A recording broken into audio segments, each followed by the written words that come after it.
(2008-2009) വർഷത്തിലെ ഒരു ശീതകാലത്ത് തെക്കൻ ഇസ്രയേലിലും ഗാസ ചീന്തിലും വെച്ച് നടന്ന 3 ആഴ്ച നീണ്ടുനിന്ന ഇസ്രയേൽ ഹമാസ് പോരാട്ടമാണ് ഗാസ യുദ്ധം. ഓപ്പറേഷൻ കാസ്റ്റ് ലീഡ് എന്ന് നാമകരണം ചെയ്യപ്പെട്ട യുദ്ധം. ഭൂമിയിൽ ഏറ്റവും ജനസാന്ദ്രതയുള്ള ഇടമാണ് ഗാസ മുനമ്പ്.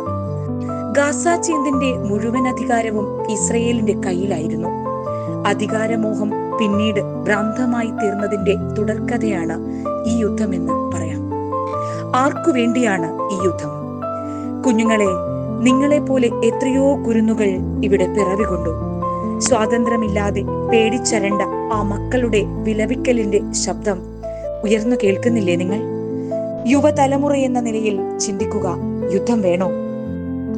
ജീനുകളിൽ നിന്നും മനസ്സുകളിൽ നിന്നും അധികാരദാഹം വെടിഞ്ഞ് യുദ്ധം വേണ്ട എന്ന് നമുക്ക് ഉറക്കെ പറയാം. ഉറക്കെ വിളിച്ചു പറയാം, ഈ ഭൂമുഖത്ത് ഇനി യുദ്ധം വേണ്ട എന്ന്.